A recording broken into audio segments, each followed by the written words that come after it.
Hi, and welcome to My Otome, where we talk about Japanese dating simulations. Oop. And visual novels. I'm Elizabeth. I'm Tiana.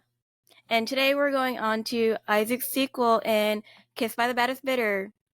So for starters, straight up, you start embedded with Isaac and Isaac is teaching you the correct way to use your fingers. It's for a key card. It's for a key card. You knew what you were doing, starting off like that. No, that's how the game started it off. Mm-hmm. And as someone who didn't remember what was going on, I was like, what is going on here? Starting off strong, I see. Yeah, so it's for his keycard prototype, and he's trying to use finger recognition for it. And basically, he's using you as a guinea pig for like stuff he wants to use for the auctions. Okay.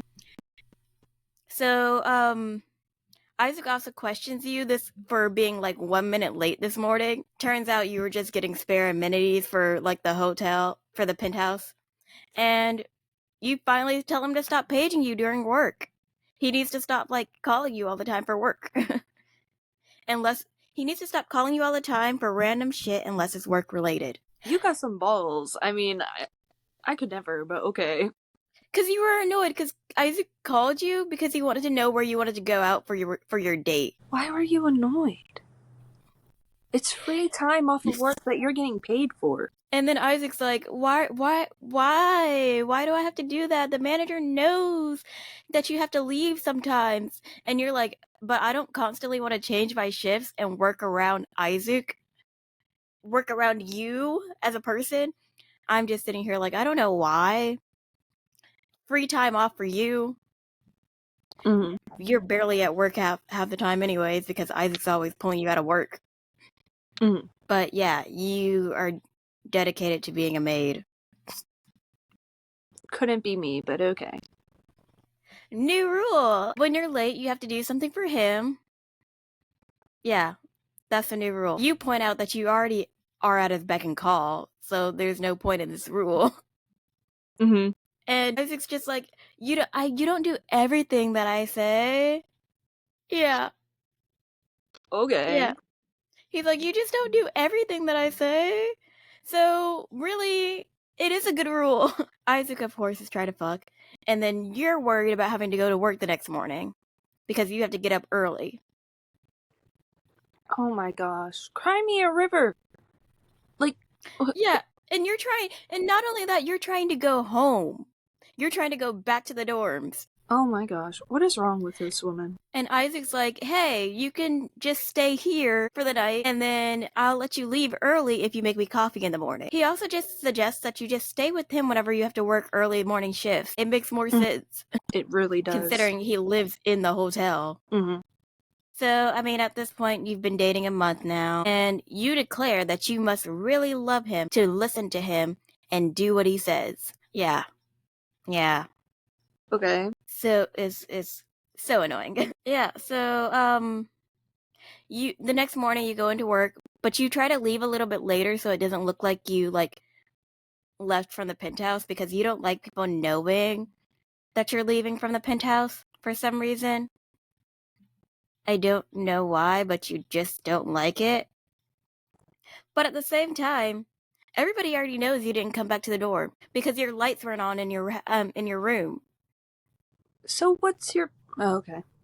I don't know if you know, like, Japanese buildings, you can, like, see everybody's light. You can, like, see... Because I used to, walking back to my dorm, I would used to point out who was in the room and who was not. Oh, wow. Just from seeing if their lights were on. And I would look at my own room and it'd be like, oh, look, I didn't leave my lights on. Wow. Yeah. Yeah, that's how bad it is. So it's like, there's like no privacy of knowing like who's there and who's not. Yeah, so they're like, we already knew. Plus, your girl, Saikiko, also came over to give you some grapes from her hometown. Oh, and you didn't answer the door, so of course she was like, of course you're at the penthouse. Mm-hmm. There's no other place you would be. Yeah. And then you start complaining about Isaac having you stay the night, and everybody's like, but that's so sweet. That's so cute. No, literally, you're the only person who has a problem with it. And at this point, Baba's still gone. Baba still hasn't come back yet. Oh, I forgot he left. So, yeah. So he's still been gone for the month. And, none of the guys actually hang out unless Isaac calls them. Or Baba calls them. So, Dang, so it's been just kind of extra. awkward. Wow. Baba's also the reason why they hang out so much. Because Baba just likes to get together. And they all believe that Baba would die from loneliness if he did have these parties with them all the time. Dang. They're But really at the same time, nobody knows where he is. And they claim that they're not besties, but they're still a little like, it's so sad without Baba here. We're all so lonely now. For real. And in the end, Isaac ends up canceling the meeting that they were supposed to have. And Ota's like, hey, since we're all here, y'all want to go out to eat? None of them bitches want to go out to eat. How are y'all? None of them want to hang out with each other. Dang, Baba is really the glue of the team. Yep. And then Ota's just like, I don't want to hang out with Isaac and you. That means I'm third wheeling. He's not wrong. And then Soru and Mamoru are still placing bets on your relationship. Of course, naturally. Yeah. And Isaac's over here acting all high and mighty and saying that they have nothing better to do than place bets. Yeah. Okay. Coming from the same person who was placing bets in Soru's story. Regularly placing and starting the bets in Soru's story. Yeah. But here's a new update. Instead of 10 minutes to get ready for like your dates, you have 20 minutes now. Yay! Yay. This is so sad that is an upgrade. It really is. 20 minutes is not enough time. And Ota decides he's going to like try to start some shit because he's bored. And he asks if he can have you instead. Isaac gives the whole do whatever you want response. You end up choosing Isaac, of course. Of course. And it puts Ota in a bad mood because he's like, that's so boring. You always choose him. Why wouldn't you? I don't know. I guess it's just Ota was really thinking that you would choose something different. He thought he would get a chance. In the end, you were supposed to go on a date with Isaac, but he ends up canceling on you too. And the whole group ends up apologizing for him. Why? I don't know. They apologize for him. And then Ota's over here just crying about how he misses Baba and how things aren't fun without him. He's like a dog with separation anxiety. So the next morning, you're cleaning Baba's room, and you're like over here wondering about his whereabouts, why he keeps renting out the room if he's like gone for so long, if Baba has a house, etc. Yeah. It's super weird. I don't understand why you're like so invested in Baba's life. It really is weird, especially since before you were like, oh, I'm so tired of Baba. He just keeps popping up. And then, while you're thinking, Baba shows up and starts whispering in your ear, about how you guys should mess up the room together after you cleaned it up. It's just Baba being Baba. Yeah. I was about to say, I can't expect anything more, anything less from that man. And then Baba is like, he takes you to the lounge and he's like, let's hold an auction. The Day of Destiny is coming. Day of Destiny? Yeah. So then we have episode 2. Well, episode 2, it starts off with basically Baba explaining that the Day of Destiny is supposed to be like the luckiest day according to astrology, tarot cards, and fortune telling. That happens like once every 10 years. Okay. It was like, I felt like I should explain it because I don't know if you do or... I personally did not, so that's really interesting. Yeah. And then they all tell you that the auction days are like decided based on Baba's fortune telling. So is that why they didn't hold an auction the entire time he was gone? Pretty much. And Isaac just kind of goes with it because he says it's more fun to do that. And Baba's like, yeah, this is also shows the trust he has in me as like as one of the sponsors. Sure, buddy. And then Baba brings out all the goods that he stole, and you're sitting here looking at Mamoru and you're like, is it okay for us to sell this stuff that he stole? What's Mamoru gonna do? Mamoru's his response was like, not my department, not my problem. I love that man. Mamoru really said, I do not care. That is not my job. I am not about to do more than my job. Honestly, respect for that. Man knows his work. Yeah. Isaac agrees to like doing the auction on like the Day of Destiny, which is like 3 days from now. And your moral compass is over here like, this is horrible. Selling stolen goods is bad. As if selling human beings wasn't bad. So, you end up meeting this woman looking for her earrings in the hallway, which was like 3 days later, the day of the auction, and her name is Yukari Toto. She's going to come up a lot in the story. Okay. So later on, you start pouting about the auctions again, and Isaac starts joking about selling you again. Isaac, not the time. Isaac, not the time. He starts joking about selling you, and then he's like, oh, I don't have enough money to buy you for as much as I bought you then. And it looks like the creepy guy who tried to buy you here is here too. What if he buys you again? Oh my gosh. This man is a menace. And then Baba is like, I'll buy you this time if you end up getting sold again. And then Baba like straight up asks if you would prefer to be bought by him or by Isaac. And a second time around, of course you choose Isaac. Of course. Yeah. And then everybody decides that they're just gonna like go up to the lounge now. Honestly, I feel like Baba is a showcase of a good way to show like a character that's interested in you, but isn't actually pursuing you compared to Takahiro. Yeah, I agree. I completely agree. Because, I mean, like, Baba has already been, like, introduced as his personality being flirty, and you can understand that, like, even if he was interested in you, he was never going to actually act on that. Yeah, especially when you're in a relationship with another man. Yeah. And then Takahiro is just like, he's a nice guy.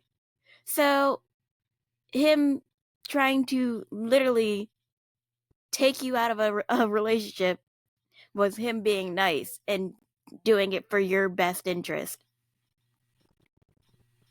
So while you're up in like the lounge watching the auctions, they see a suspicious man walking around on the first floor without a mask, because that's one of the rules, to wear a mask. Yeah. And then he's also talking to people. Oh. Yeah. So they're like, this is suspicious. So they bring him up to the lounge, and then everybody else pulls out some masks that they had like in their back pockets or something. Of course. Of course they pull out their mask. And then so you feel bad for you start feeling bad for the dude, because you're like, oh my god, he must be in the same situation I felt. You're just projecting. You project on everybody. He does not need your pity. He really doesn't. I don't know why you do that every single time you see a random person at the auction. I mean, like, obviously he does not need your pity because he came to the auctions knowing what it was, but exactly. Sure. And he wasn't being sold. Yeah, so the man tells everybody that he's there because he's looking for a man who happens to be his fiance's older brother, and that the older brother was separated from her a long time ago, and that she wants him at his wedding since he's her only living relative. The convenience of that. Yeah, so this brother is also 6 years older than her and turned 29 this year. Also was adopted by a wealthy businessman and was raised overseas. Sounds kind of familiar. I finally did the math on like this whole situation, because Isaac said that he got separated when he was 7. So She that would means have been if a it's year old. 16, huh? She would have been a year old. Yeah, that's why I was, because it would always confuse me how she didn't know Isaac's name, or what he looked, or like how neither of them knew what each other looked like. But that makes sense. Yeah, but now that I actually did the math and realized she would have been 1 year old, of course she didn't know what he looked like or his name. Yeah, and of course he didn't know what she looked like. Exactly. So that was just me like being rude and mean because it was like this makes no sense. But yeah, So surprisingly it does. yeah, surprisingly it actually does make sense, and I was just too dumb to notice. Oh, MC moment. that's what we're gonna call them from now on. MC moment. So then the guy ends up giving them his number, but he doesn't give them his name. And then he leaves the auctions because he's like, I've seen enough for the night. This is a lot. Deuces. Fair enough. And the only real reason why they kind of just let him go is because Isaac was like, he has the face of a coward. He's not going to do anything.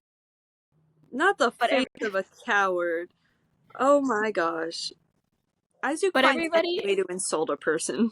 he does. He's very creative with them. But he's just, everybody's still questioning why he just let him go, and he just kind of brushes it all off and leaves. You follow Isaac to like figure out what's going on with him, and he tells you to go home. That's a red Yeah. flag. You try to press about like the man, and Isaac doesn't want to talk about it, and he claims that it's just his problem and you need to leave it be. Yeah, so you go home, and 2 days later you're in Baba's room cleaning his room again, and you're sighing already. Of course, Baba comes in, starts flirting with you. Of course. And then Baba goes into couples counselor mode. Of course. And then he starts asking you if you're having relationship problems. Technically, you're not, but you are being ghosted by Isaac. I mean, he hasn't talked to you in the past 2 days. I mean, I guess that would be considered relationship issues, though, wouldn't it? I mean, yeah, I mean, technically. But I mean, sometimes I would say it's not really. I think it just kind of depends on your relationship. Yeah, because some people just disappear for a day or two. So, in response, Baba gives you all the information on the man that came from the other day, and basically he's telling you that they know who the fiance is. And then Baba also, oh, what did I write here? Oh yeah, Baba tells you that he knows that you haven't been to the penthouse lately and that you guys haven't talked. So he was just really coming over there to check on you. And then he's like, hey, so have you fallen for me? Because I gave you all this information and tried to help you with your relationship. Man. But then he's like, in all honestly, I just want you two to be happy. I just want to make sure both of you guys are happy together and like having a good life. Aww. And then I wrote in big bold letters, take notes, Takahiro. Yeah. He needs to take notes. Big time. And then after Baba says that, he's like, deuces, I'm going out on a date. Wow. You go, dude, I guess. Yeah, I'm just here like, okay. How are you going to ask me if I fell in love with you and then go out on a date? Okay, whatever. It's Baba. We don't question Baba at this point. Okay. So Chisato found the earring, and you end up taking the earring to Yukari, like right before you get off, and she invites you to tea as thank you. She will not let you say no. She refuses. She doesn't understand what the word no is. So you end up going in there to have tea with her. You find out, just like the man that you guys met at the auction, that Yukari's fiance is a politician's assistant, and she's there looking for a wedding venue. And her older brother. Let me guess, you're still not putting two and two together. You straight up have to ask what the dude's name is. You are slowly putting two to two together, but you're like, hey, what is your fiance's name? Which his name is Daichi Matsura. Matsura? I think that's how you say it. And you're like, oh, maybe she's Isaac's sister. So you start staring at her chest, as if you're gonna see the burn scars. Oh my gosh. So then, in the end, you start trying to connect with her because you're like, I'm pretty sure that she's Isaac's sister, so I'm gonna try to connect and like build a bond with her.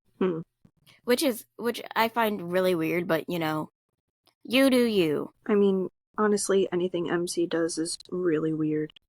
So True.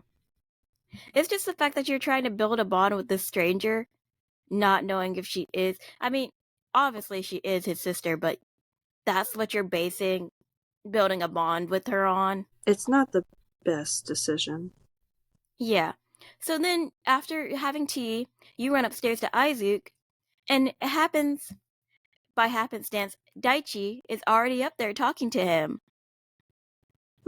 And Daichi leaves, and you see that Izuke has a pearl necklace that matches the memento earrings that Yukari has. Oh. Yukari. And then you ask him if you're like, hey, is Yukari your sister? And Isaac kind of just avoids the conversation and goes to the lounge. Yeah. I mean, I don't really blame him. Yeah. So then the whole gang starts questioning why Isaac brought Daichi up here. Because, like, he's like, what are you doing? This is the dude from the auction. Why are you bringing him up here without, you know, any protections or anything? Mm-hmm. And Soru's the one to remind him that this isn't just an Isaac thing. Because Daichi was involved in the auctions, so he needs to fess up and tell everybody what's going on because they're all involved too. And then Mamoru calls him out, and he's like, ha ha ha ha, that's weird for you to say as someone who's in the mafia. Dang. And then Soru's like, yes, and cops hide things too. Dang. They're just at each other's throats. Isaac caught the attention. Isaac finally confesses that, you know, Yukari may be his older sister. And the gang did not know that he had a sister at all. You're the only one who knew. Huh. Baba, of course, clocked that the auctions were used to try to find his sister. Of course. And Isaac decides that he's going to try to meet Yukari and confirm things with her to find out if, like, she is in fact his sister. But you're upset because he didn't talk to you first about it. It's not your business. Yeah, and you're like, it depresses me because we're a couple and you should talk to me first about it. He didn't even talk to his boyfriend about it first. Girl, calm down. No, because Sora's like, I wish you talked to me about it too. You didn't talk to us about problems that concern us. Dang. Of course, of course Sora was talking about the hotel and the casino, but he did also mean about his personal life as well. We gotta keep that, we gotta keep the ship alive. Literally. So, after that meeting, Isaac starts flirting with you, like he didn't just ghost you for 2 days, and then ask you why you came to his office. Okay. Yeah. So you tell Isaac about Yukari and that the fact that you're just kind of like hanging out with her, drinking tea. And Isaac's like, hey, don't do anything unnecessary. Don't start doing shit like you usually do.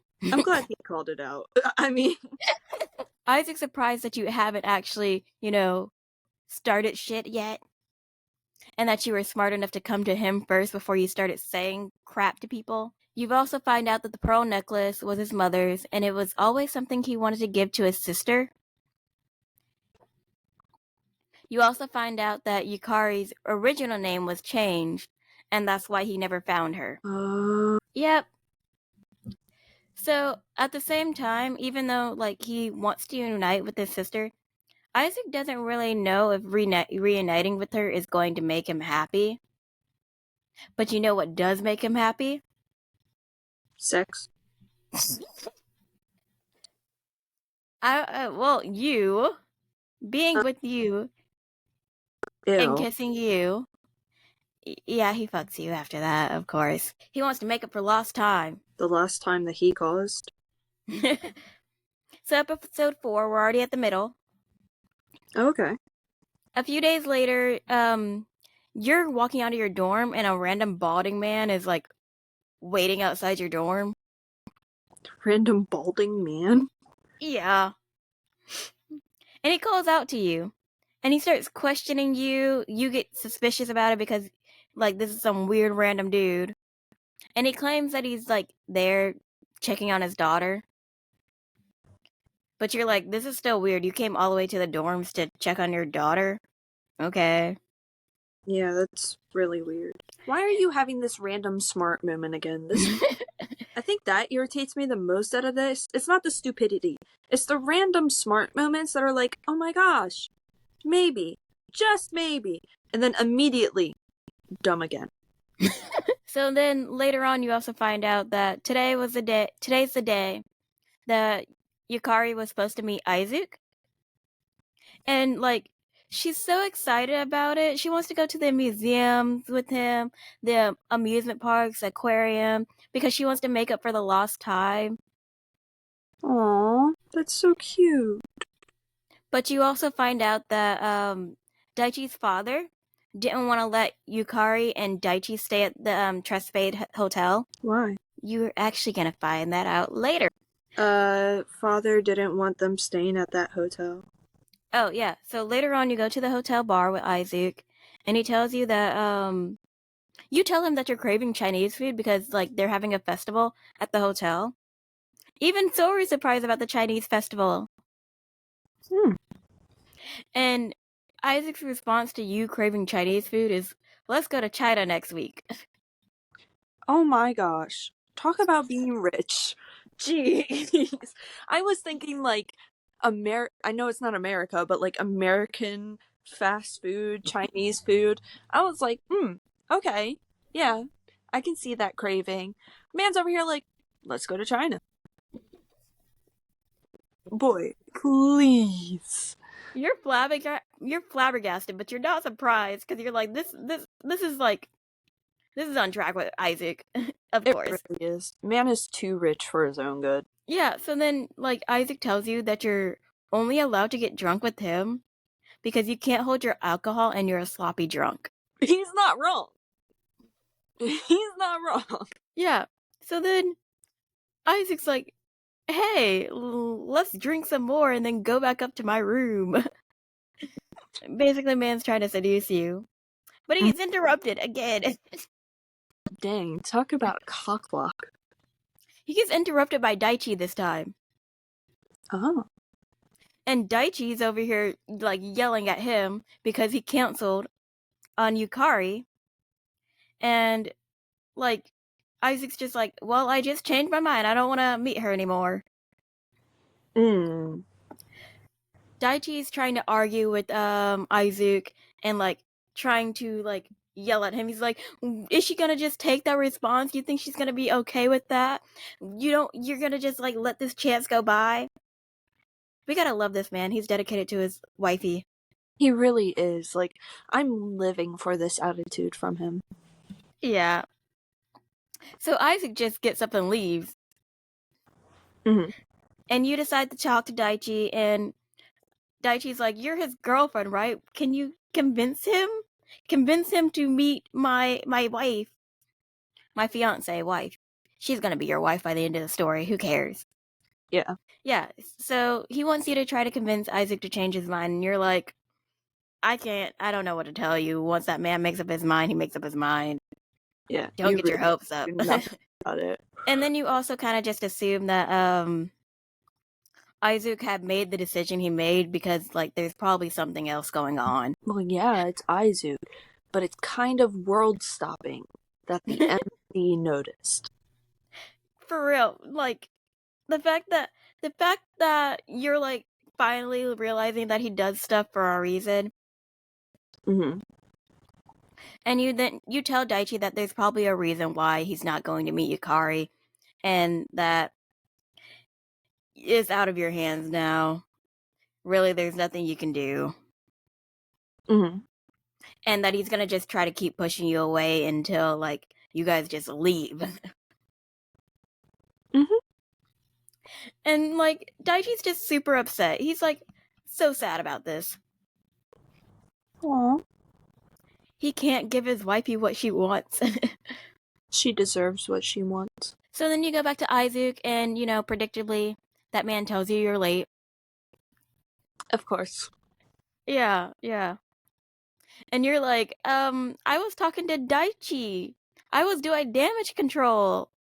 Mm-hmm. So then you also you admit to Isaac that Daichi wanted you to persuade him, but you told him, yeah, don't get your hopes up. Isaac's surprised you're not throwing a fit and demanding an explanation on why you won't meet this woman.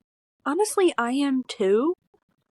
I'm right there with Izuku. This is like what growth happened to cause the MC to be like, it's his life. He's Oh gonna well. do what he's gonna do. Mm-hmm. And then you tell him you trust him and that he probably has a good reason for doing what he's doing. And then of course Isaac melts because damn.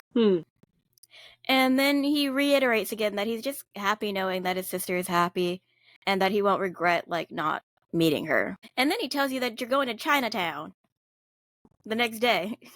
The next. Okay. Mind you, I've been to Chinatown, so I'm just here that's a long drive from Tokyo to Chinatown. That's about an hour and 30 minutes. Man probably has a private helicopter that he's like, all right, let's go. You cry about work, and Isaac calls the manager, and he's like, "Hey, she's taking the day off tomorrow. Deuces." And then you're like, "Hey, you need to stop doing that. You need to think about my situation." And he's like, "I was thinking about your situation. I called the manager beforehand." I mean, he's not wrong. That's more thoughtful than he normally is. I mean, yeah. He's like, "I called the manager the night before, so I am thinking about you and your situation." Instead of just not having you show up. This is actually your first real date outside the hotel, too. Wow. Gross. Surprise. Episode 5. Woo. You made Isaac meet you at the train station. Yeah. Girl. You rode the train. You rode the subway. That man pulls up in a limo. Of course, you expect him to ride on the subway to the... Mm-mm-mm. You try to reenact the dating experience. You're like, hey, you're supposed to tell me, did I wait long? And he's like, why would I do that? I just got here. I'm trying to comprehend. Okay. You're trying to reenact a normal dating experience, and he's like, why would I do that? Literally. Especially since, you're not dating a normal person. Man just thinks you're weird as hell. And he's just like, okay, whatever. So y'all end up seeing a dog. And you start going to pet it, and you're like, oh my god, this is so cute. So Isaac just has to stand back and be sad and pouty because the dog starts barking at him. Aww. And you tell him he needs to start sucking up to the dog. Then he gets mad because he's like, why would I suck up to a dog? It's a dog. If you want them to love you. It's a And given. then basically, Isaac starts running away because he's like, I'm not having this conversation. But he does hold your hand because you can't keep up with him. I mean, that man's tall, so of course you can't keep up. Of course. And so then you guys go to a cafe, and it decides to share his honey toast with you, which honey toast is a giant just loaf of bread covered in honey, ice cream, other little sweets too. It's like a giant square.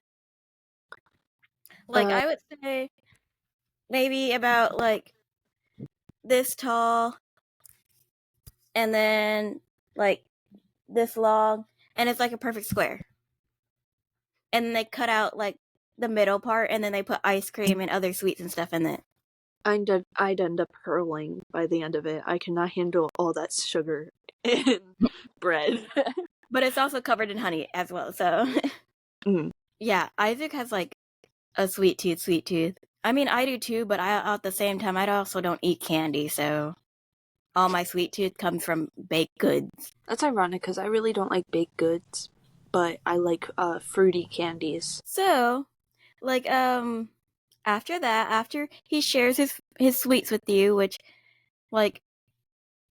it's a surprise, that man's sharing food with you. Mm-hmm. And he finally tells you that you kind of help him relax. Aw. He also takes you on the Ferris wheel because he's never been. Actually, you take him on the Ferris wheel Oh. because he told you that, like, despite him dragging you off to Chinatown, he was planning to do whatever you wanted to do the whole day. Wait a minute, there's just a random Ferris wheel in Chinatown? They have a Ferris wheel everywhere in Japan. Like, every downtown area, there's a Ferris wheel. Yeah. There's multiple times I could have ridden the Ferris wheel, but I just didn't want to. Wow. I have to wait for the county fair to see a Ferris wheel here. Yeah. And the ironic part about Isaac never riding the Ferris wheel was the fact that he lived in London. And then he was talking about how the London Eye was built in 1999 and he was too old to be riding it by that time. And I'm just here like, how old are you? Literally, he's acting like he was in his mid-40s. I'm just here like, way to date yourself. Literally. Way to date yourself, game. And of course, Isaac has to get a makeout in on the Ferris wheel. Of course. So, after that, Isaac decides that he's going to take you to a restaurant that's so famous it gets booked out a year in advance. Wait, does he have a booking or is he gonna rich boy it? So he called them yesterday and they immediately gave him a table. He rich boyed it. And you're like, what did you do to get this table immediately? And he's like, I brought the chefs up to my penthouse one time. Yeah. That's all it takes. Dang. And like, you're like, yeah, that's probably, you rich boy this reservation. And he's like, it wasn't that hard to get a reservation. I don't know what you mean. If it was It ain't her all that. calling for the reservation. It ain't all that. And I'm just here like, of course, you're too rich. You're on the richness scale where you don't even understand how rich you are. You're on the richness scale where you don't understand how money works. It's just, here you go. Here you go. So while you're like going to the restaurant and like you're like standing like right inside of it, you end up seeing Yukari and Daichi. And Isaac, he sees him too immediately, and he's like, turn around, let's go, we're going somewhere else. Yukari sees you, you turn around because she calls out to you, even though you probably shouldn't have turned around. You should have just act like you didn't know. Yeah, act like you didn't hear. So, then Daichi recognizes you as Isaac's girlfriend, puts two and two together, and like, Yukari is confused because she's like, you know this woman? This is the woman I was telling you about. Oh no. And Daichi's staring holes into Isaac's back because Isaac still hasn't turned around to look at them. Isaac's over here like, I'm gonna pretend I'm deaf. See no evil, hear no evil. Isaac's just standing there holding your hand, his back facing. He's not even trying to continue walking away. He's like, you deal with this. You did this to yourself. I'm not acknowledging. I'm a rich boy my way out of this too. Okay? No. So then Daichi decides he's just going to tell everything because Isaac's right there. So he starts telling Yukari how that might be her brother, and like everything. So Isaac finally turns around to look at them.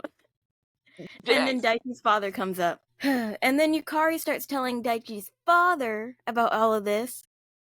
And then Daichi's father looks at Isaac, which his name is Tadashi. Okay. And Tadashi's like, I recognize.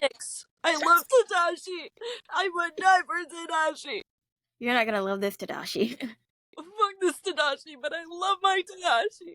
Yeah. So Yukari starts telling Tadashi about Isaac, and then Tadashi looks at Isaac, and he's like, "Oh, it's you." Mind you, Tadashi's a politician. So Isaac knows Tadashi because Tadashi opposed the construction of Trespades. because he didn't want a casino in Japan. Well, we see who won that battle. Obviously. So it turns out Tadashi is still trying to create laws to restrict casinos, and he also sees them as breeding grounds for illegal activity.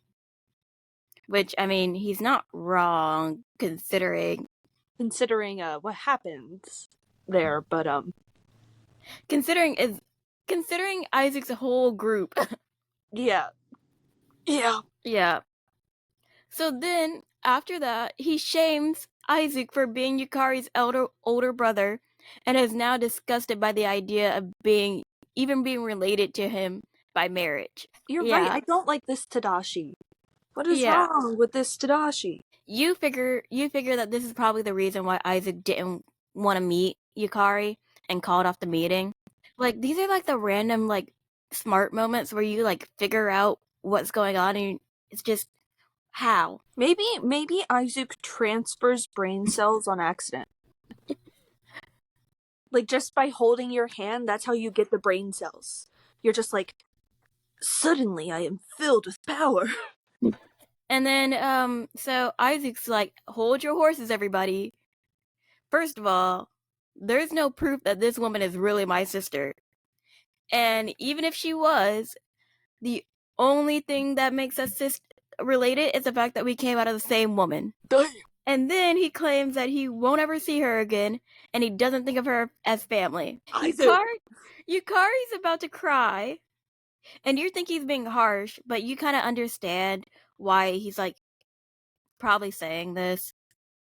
Where did the brain cells come from? Where did they come from? And then you're also like, yeah, I know Yukari's hurting, but Isaac's probably hurting the most right now because he's been looking for her this whole time. Yeah. I don't trust it. She's gonna become dumb again. I just know it. I feel it in my bones. And then before y'all leave, he tells Yukari not to talk to him again, and then leaves. And you have to run after Isaac and apologize for him as well. Okay. Episode 6. So then you randomly get paged to the pool like a few days later, and all the guys are hanging out at the pool.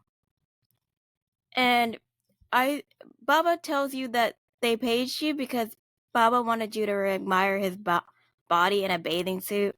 And then he does that, where's my hug at? No! Stay back! Back up, Baba! No! Ota's like, you're freaking her out. This is weird. And you're just standing there like, I'm just gonna go. Which makes Isaac laugh. Yeah. Isaac finds this whole situation funny. Of course he does. Of course he does. This is also why I am more pro Baba and anti Takahiro. No, I completely agree. Because it's the fact that Isaac knows that none of this is serious. And Isaac is actually able to trust Baba. And the fact that Isaac is aware that Baba does this stuff and it just doesn't mean anything. Isaac can sit here and laugh about him flirting with you, while Takahiro, he's over here, has to be on guard and like, hey, please don't leave me. Literally. Yeah, but in actuality, Baba really just called you down here and did all of this to see you smile because lately you've been looking sad over the whole stuff that happened in Chinatown. Oh, well, that's nice. That's why I say this storyline feels more like it's Baba promotion. It really does. Like, each storyline feels more and more like Baba promotion. We also read it out of order, so... True. Because in the actual order, it's supposed to be first Isaac, then Soru, then Ota, then Baba, and then Memoru. Okay. Yeah, but then you get a flashback to, like, back in Chinatown, where Isaac tells you that he was so harsh with Yukari because if he wasn't that harsh, Tadashi would have never forgiven, like, his sister. And he would have never been, like, approving of the marriage anymore. That's so sad. So that's why he called off the meeting. And, like, he's acting like he's not sad about it, but you can look in his eyes and be like, he's depressed. Mm-hmm. So, back to the pool party that they're having. You're right. Listening in on Isaac and Soru, and they're talking about how they need to possibly murder somebody. Nice. Normal. Ocha sees you staring, and he's like, "Why are you staring? Are you not used to Isaac without his clothes?" Ota, calm down. And Mama has to chime in and put in his 2 cents, and he's like, "Y'all been dating for 2 months now. You should be fine walking around naked with each other." Well, we know what Baba does, I guess. And Ota's like, that's not normal. Maybe it is with your woman, but that's weird. Just randomly walking around naked. It's a little hint. And then Isaac sends them off to go play. To go play. I can't. They're going to play mermaids. I fully believe it. And then he tells you that he wants to talk to you afterwards, after work. Okay. Yeah. Yeah, he sends them off to go play like they're children. I mean, at this point, they are children. They really are. Cause it's like the awkwardness of like a 4-year-old saying, "So you don't have a boyfriend? You do have a boyfriend? Why aren't you married yet? So, Why aren't you pregnant?" so later on, you end up working with Erica, and you find that Yukari and Dachi are leaving, and leaving early. And instead of like doing your job, you decide that you're gonna run out and go find them. The one time you say that your job doesn't matter. You know what? Something is wrong. She drank the Kool-Aid or something. Like, I honestly don't know how to explain her change in action. So you find them out like by the taxi, about to get in, and Yukari tells you that she doesn't have a reason to stay in Tokyo anymore because she found her brother. Like, despite being told not to meddle in the business, not to like get involved, you decide that you're gonna tell Yukari everything. Yeah, yeah. I knew it. I was waiting for it. I knew it. I called it. I knew it. You Dumbass. also tell her that he didn't want to ruin her relationship with her in-laws, and that you know about the burn scar, and that Isaac has been using that to try to find try to find her for this whole time. So Daichi finally understands the whole situation, and he's like, "Oh, so that's why he did this and that." Like, of course, he wasn't just being rude to be rude. Especially to someone he thought could be his sister. So then Yukari invites you to the wedding, since she can't directly invite Isaac. And Daichi says he's going to try to convince his dad to like get over his hatred for Isaac. Mm-hmm. And Yukari's like, "I don't care about my in-laws. I just want my brother in my life. Aww. That's her only blood relative that she knows is still alive." Aww. So you immediately go upstairs to Isaac because you're not going back to work. The one and only time you don't care about work. What is going on? You tell Isaac about the invitation, and Isaac tells you he's not going. He's not going to see that woman ever again. I don't know what else you expected. You try to explain to Isaac that he's not helping Yukari. She just wants him there. She does not want you to do all of this. Yeah. And Isaac's like, "Are you lecturing me?" And you're like, "Yeah, I am lecturing you." And he's like, "Okay, fine, I guess I'll listen to your lecture because you're so determined to tell me." What's going on with everybody in this one? I honestly don't know how to process this. And then, like, after he listens to your lecture, he makes up excuses like she can make her own family and that her adopted family are there, so she doesn't need him. You try to refute that by saying that he doesn't have to go to the wedding if if her father-in-law is a problem, but you should still try to go meet her one-on-one because she's irreplaceable. And you should not have said that. Mm-hmm. You should not have brought up the fact that your sister is irreplaceable. Mm-hmm. Because after you say that, Isaac asks you, "Do you really think there are people who are irreplaceable?" And you're like, "Huh?" And he's just like, "People who leave aren't meant to be in your life from the start." And of course, you know he's saying this out of hurt, and you kind of just take it personally. Of course. And then like he throws the pearl necklace in the trash. And then you start asking him if there's anything can't like he can't bear to lose. And you start thinking about your values and start thinking that your values are too different. And then of course, you ask him if you're irreplaceable, and if you left, would he think that he never needed you? And Isaac's like, I'm not talking, this isn't about you. This conversation has nothing to do with my feelings for you and if you're replaceable. And then he tells you to just get out at this point because like there's no like talking to you at this point. Yeah, so then you end up leaving the pager. You leave his mother's necklace on his desk and then the wedding invite. And you're also going to take off the ring, but then you decided not to. But, you know, you're like, it's over because your values are too different and you're from two different worlds. So, Oh my my god, I gosh, hate the that. I hate idiocy. it so much. Episode 7, so we're almost done with the sequel.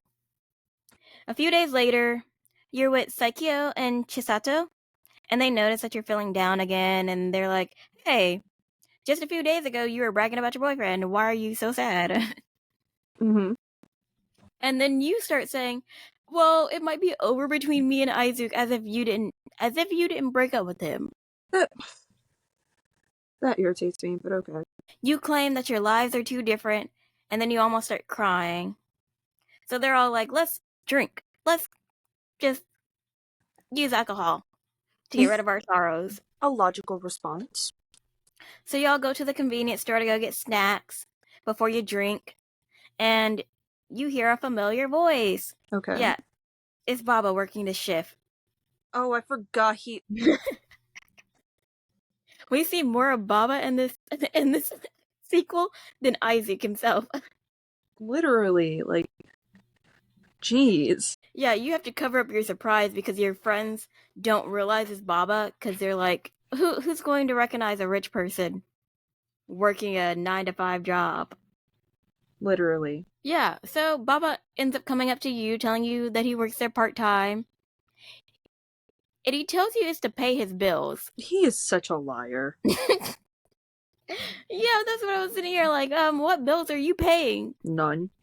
But really, he just finds it easy to get info at the convenience store, and he can check his horoscope in the magazines. Without having to buy them. Yeah. Rich And then he asks you to talk. stingy. He asks you to talk because he's worried about Isaac, who he calls the boss man. But you don't want to talk because you're with your friends, so you end up telling them that you forgot something at the hotel, and then you go outside to go talk to him. He brought you ice cream. Aww, how nice. So, as you're eating your ice cream, Baba tells you that you only come up to the penthouse because to clean. I mean, like, to do your job. Yeah. The job you're paid to do. And he's like, hey, so are you guys fighting? Because you only do your job. You only do what you're supposed to do. That's weird. So then you give him the whole two different worlds excuse and claim that Isaac doesn't even like you like him. And then you also tell him that it doesn't even matter to Isaac if you're gone. Would you know? Yeah, exactly. You're literally assuming based off of your proof. Your proof for all of this is the fact that he hasn't contacted you since you left the pager. Did you ever consider that the man maybe thinks that you want nothing to do with him and is trying to respect your wishes? I don't know. While he's personally dying inside up in the penthouse? And then you start crying to Baba about how Isaac doesn't care about you. And then Baba's like, that's not true. He even uses Isaac's name for like extra. What is it? Authentic. Is it authentic? No. I don't know what the he uses Isaac's name to like drive the point forward. Okay. Yeah, that's what I meant.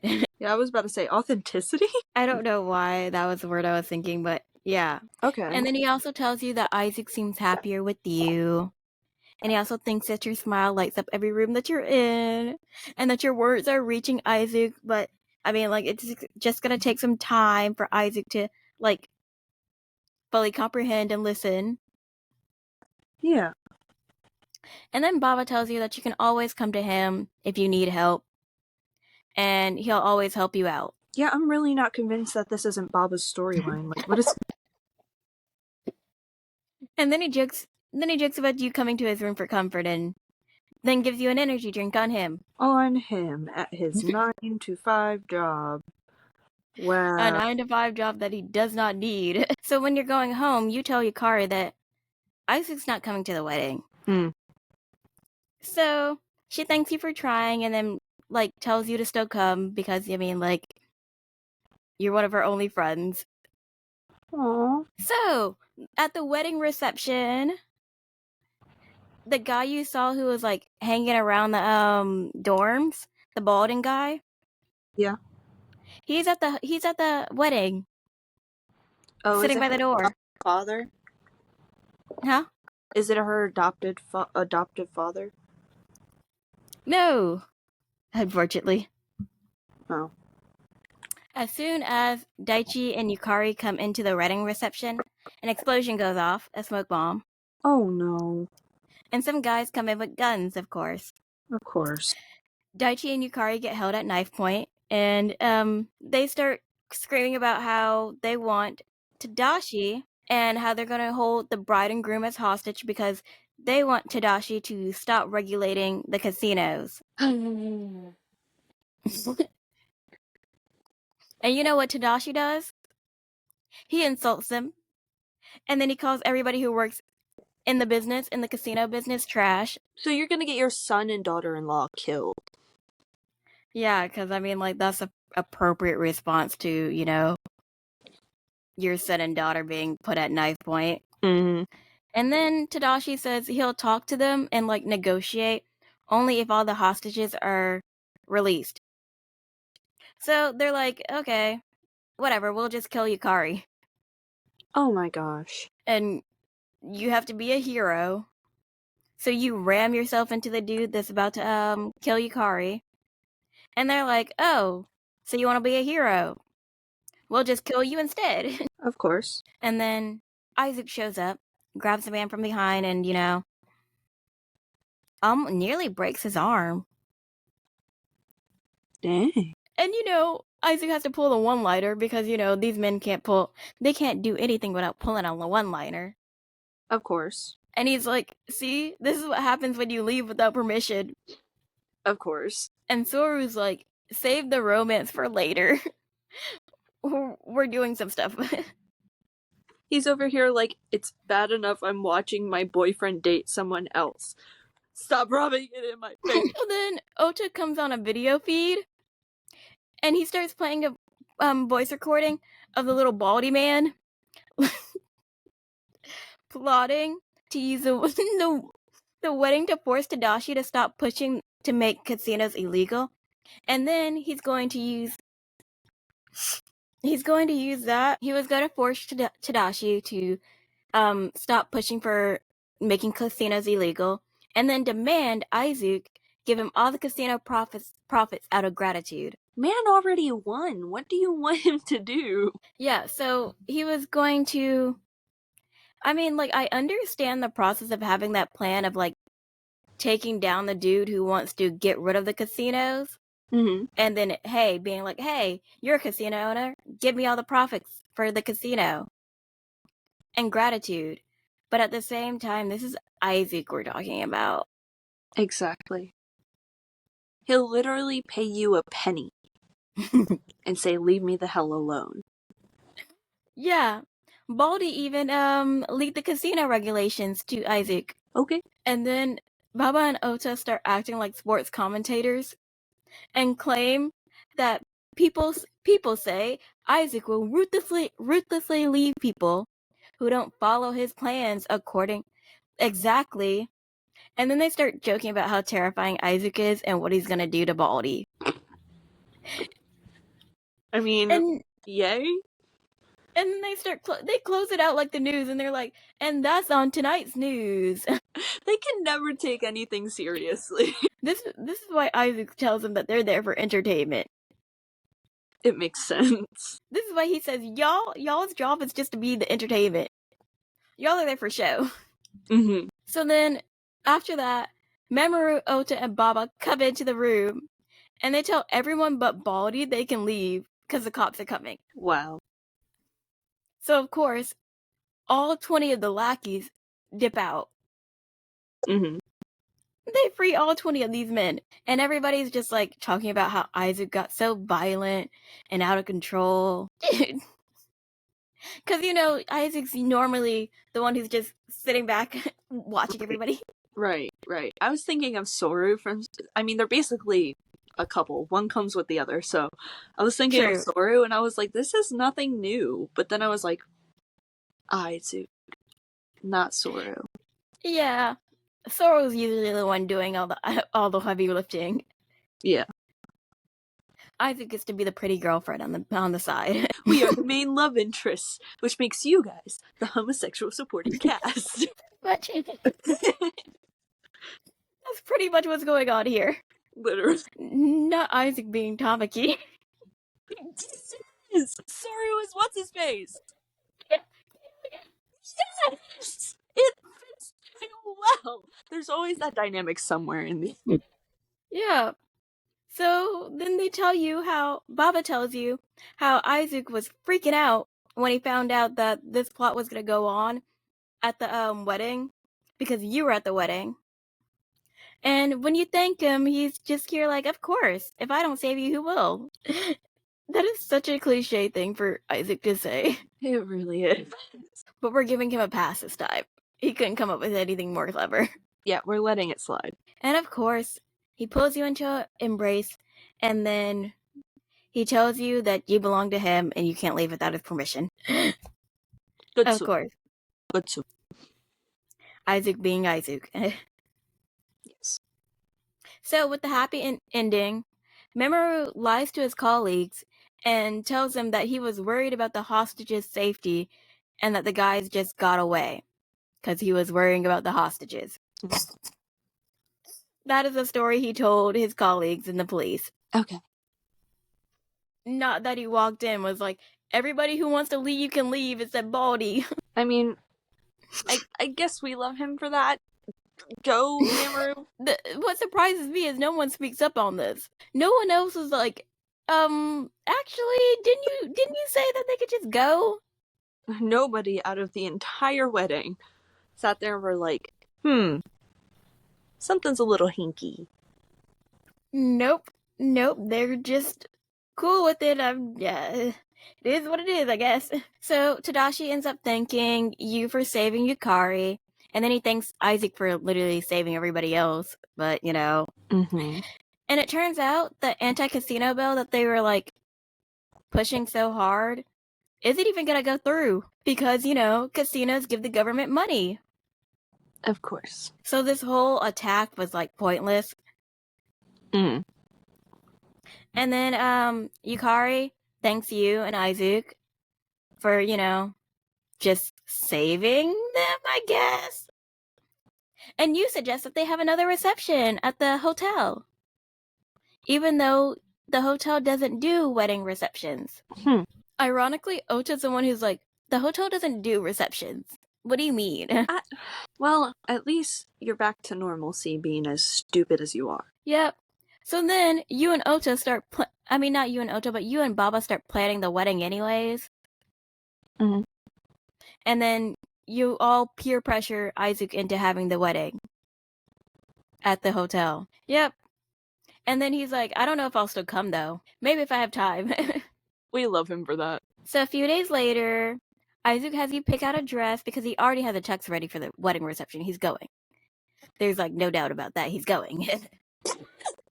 Even though he keeps saying, I don't know, I may not go. If I have some time, I'll probably pop in. He's going to the wedding. So you have another dress montage.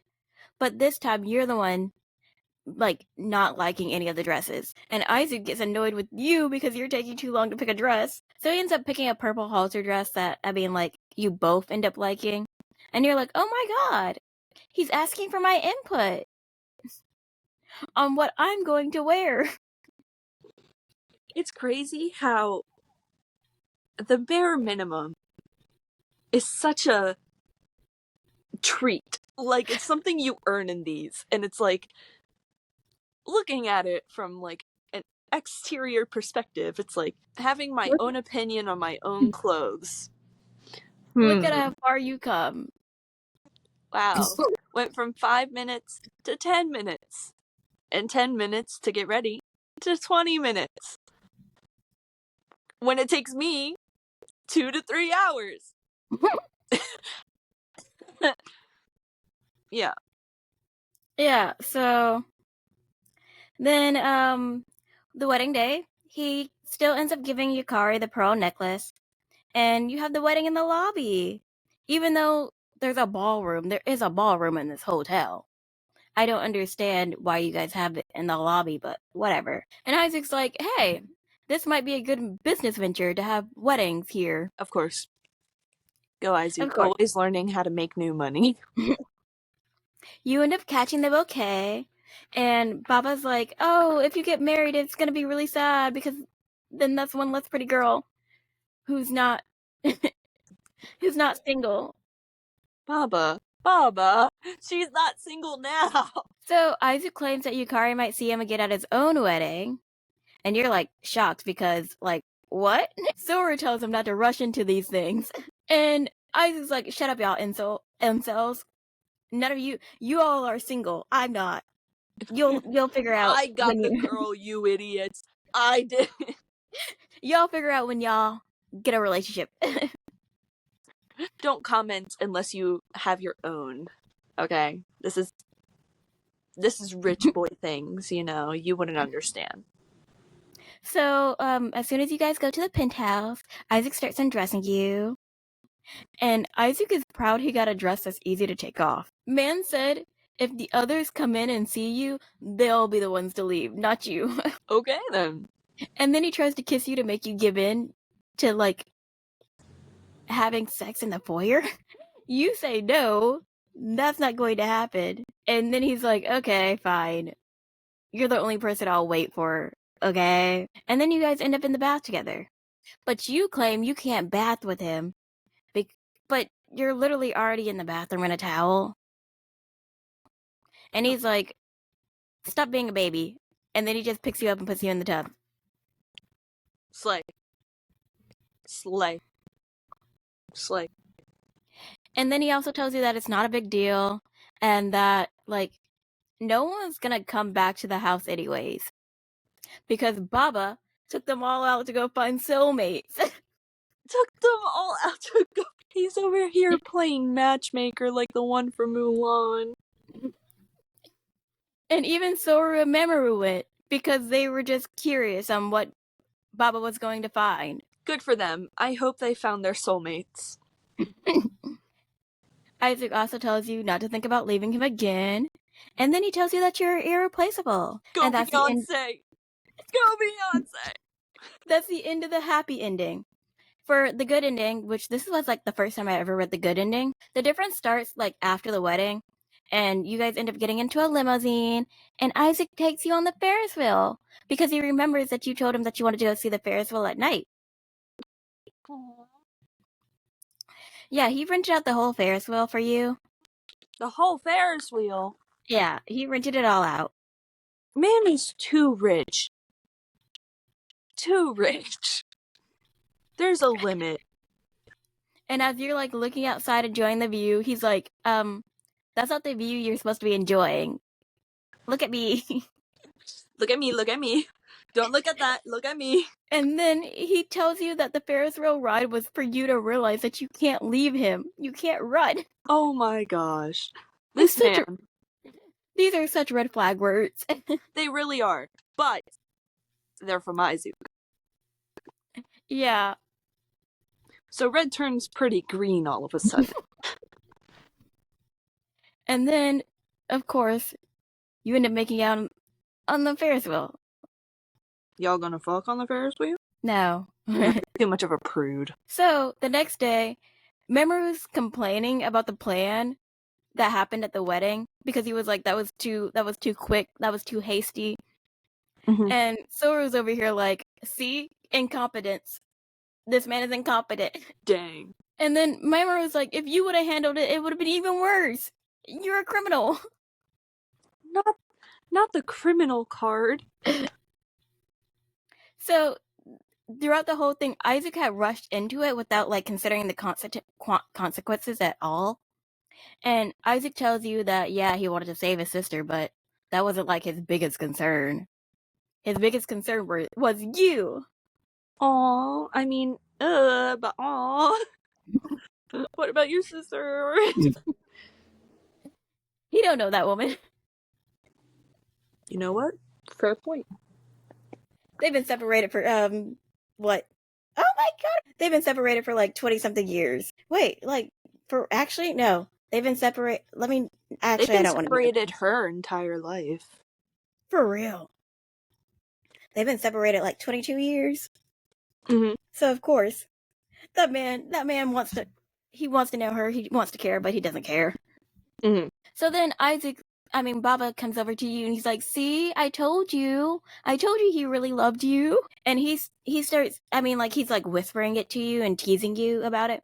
Isaac gets jealous and Baba decides to fuel the fire by telling Isaac that it's just a secret between you two. Baba, you know better.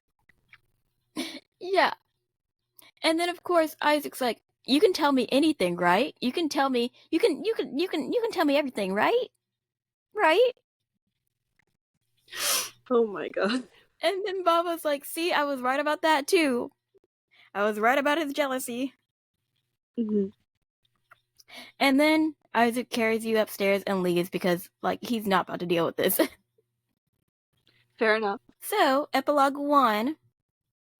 Several months later, Isaac puts up a world map on the wall and he blindfolds you and tells you wherever you throw the dart is where he's going to build the next hotel. Imagine being that rich. Wherever you throw the dart, throws it in the middle of the ocean.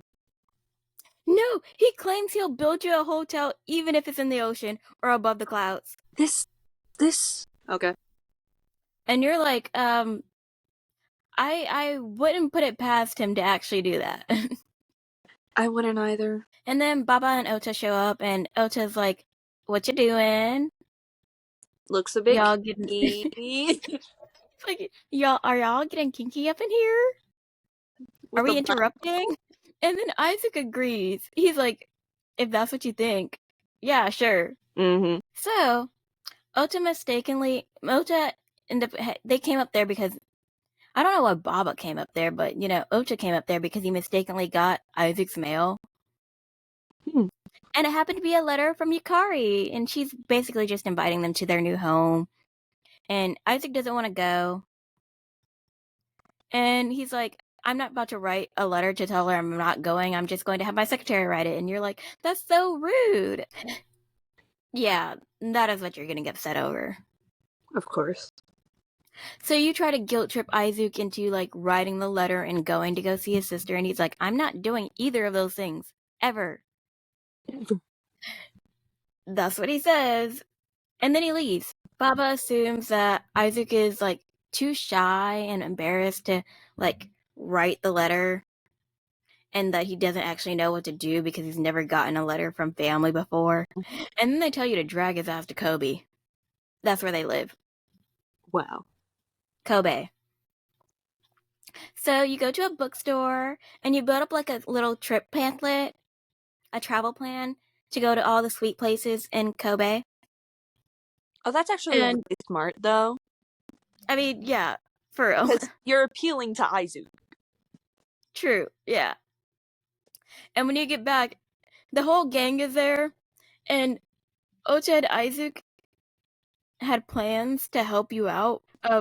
They wanted to cheer you on, so they gave everybody a script to cheer you on. to pitch this idea to Isaac, and Mamoru's surprised that he has lines that he has to give. And Soru's questioning this plan, but he's like, yeah, it's a good idea to cherish your family. He agrees with the sentiment, just not the plan. Yeah. And as soon as Isaac comes in, they start showing their acting abilities. And let me tell you, there's a reason why none of them are actors. I could feel it, even while Mhm. reading it. Mhm. It was terrible. But I mean, like in the end, you just give him the travel plan, and Isaac kind of just gives in because he's like, I appreciate you making this whole travel plan, and like all the time frames you dedicated yourself to this travel plan, and Why he just are you appreciates. so. Wait a minute. I don't like this. Why are you suddenly actually smart in the important moments in Izuku's route? Like, I'm not here for this. I'm really not. Like, I thought I'd be happy about it. I'm not. I don't understand how you gain brain cells in Isaac's route, but like nobody else's, but Especially you do. Soru's. Like, yeah. It's so weird because I don't understand how does Isaac just like give you parts of his brain cells? I think he, like, transfers them somehow. Or somebody. Actually, I don't even think it's probably Isaac giving you his brain cells. It's probably Baba. No, I agree. I agree. Baba, when he senses something's up, he's like, I gotta send the brain cells. I gotta do it. They gotta work. They have to be endgame. Or either it's Soru sending you brain cells because he's like, my boyfriend needs to be happy. My boyfriend needs to be happy. It's a reasonable sacrifice. It's a reasonable sacrifice. So yeah, as soon as he okay, so like when you guys go on the trip, you make Isaac take the bullet train, and then you make him take the regular train. You Mm-hmm. made the rich boy take. I bet he wasn't happy. He was mad. He was like, why didn't we take the helicopter? Why didn't we just take the chopper? Of And course. then he complains about the seats, and he's shocked at how poor people live. He saw your dorm. Oh my goodness. Okay. And then he declaims your butt is made of steel because you can handle commoner stuff. Not commoner stuff.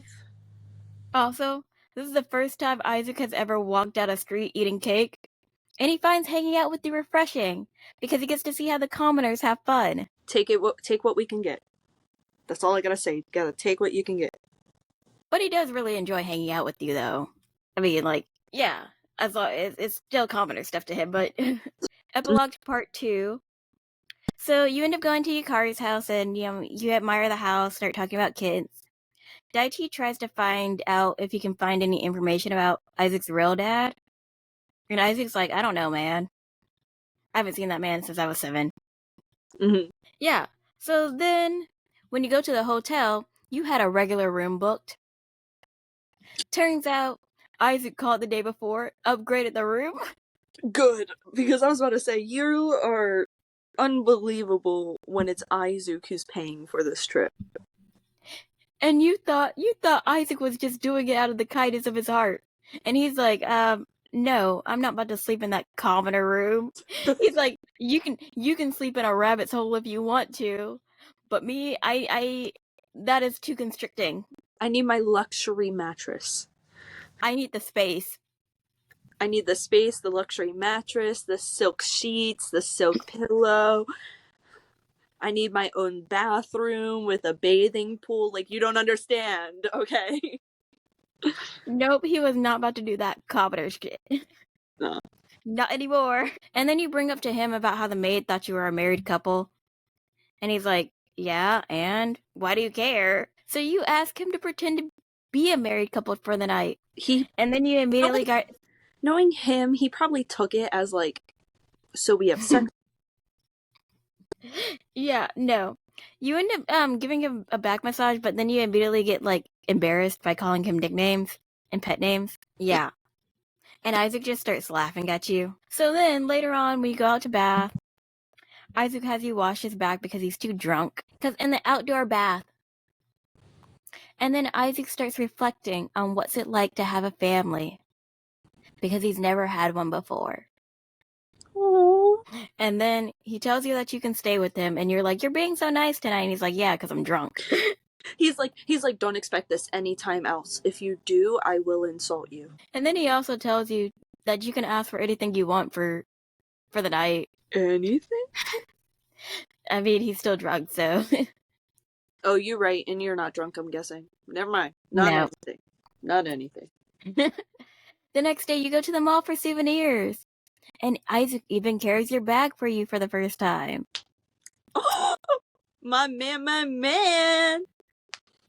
And Isaac gets a business call while you're like on the route. So you're like, oh, turns out I guess he found a new location for the hotel anyways.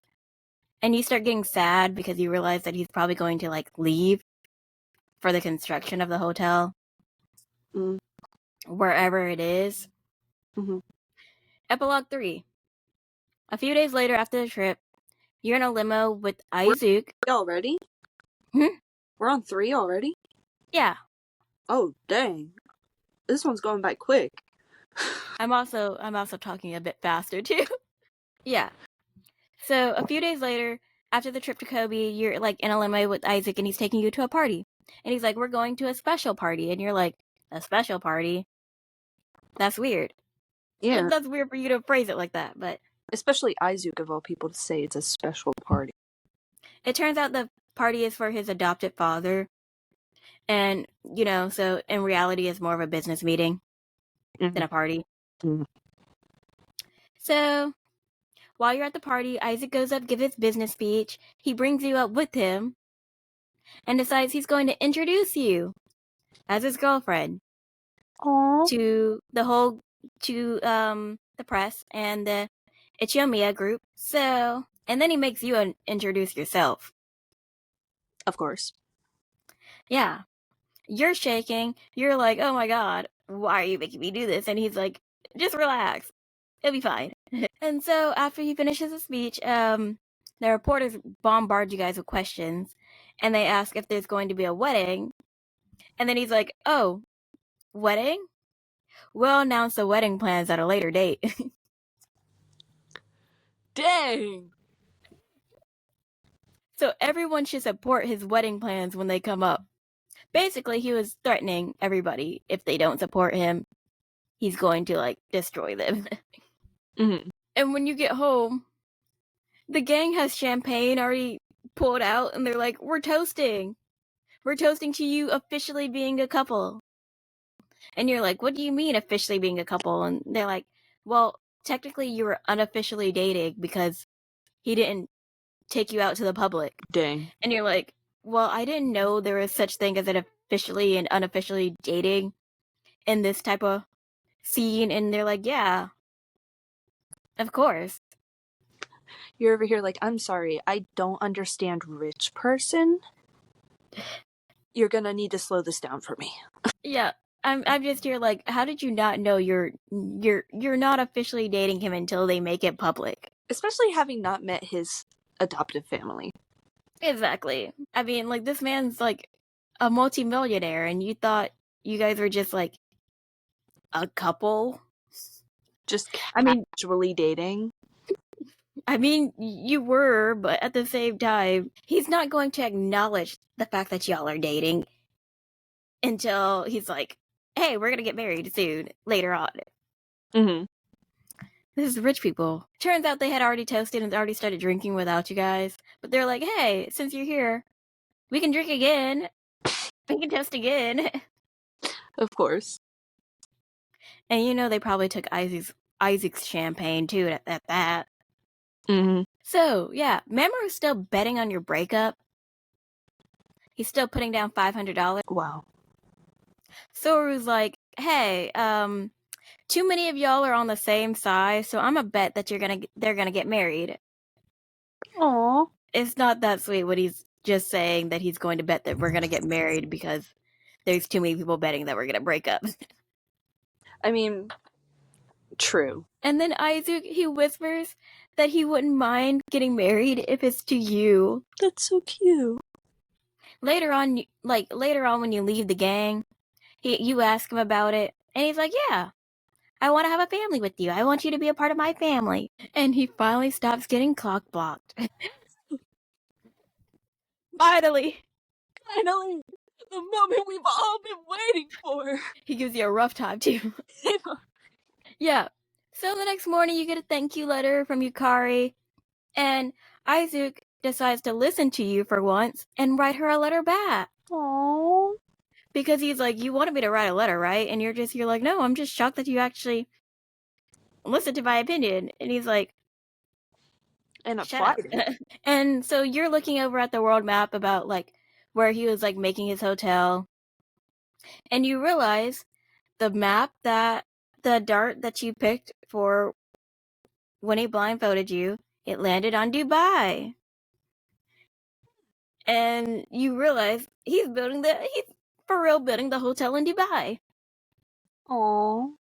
Oh yeah, I forgot to say that like when he was announcing that you guys are a couple, he was also announcing that you guys are building the hotel together as a couple.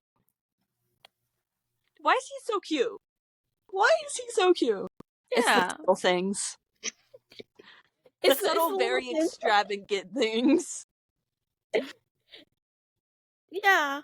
Nothing like a 20 million building to say I love you. Literally, if I don't get that, I don't believe it. And that's how that ends. With you figuring out that he's building a hotel in Dubai. How nice.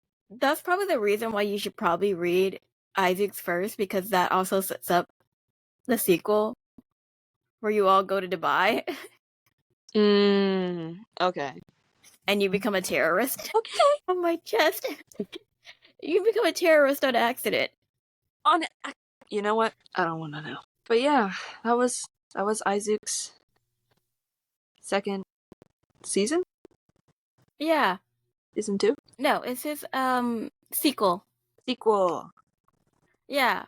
I know Because season words. 2 is in Dubai, where you're on house arrest for majority of it. It's probably just your idiocy finally nipping you in the ass. I mean, actually, it's not your fault that you get turned into a terrorist. Now that's really his problem.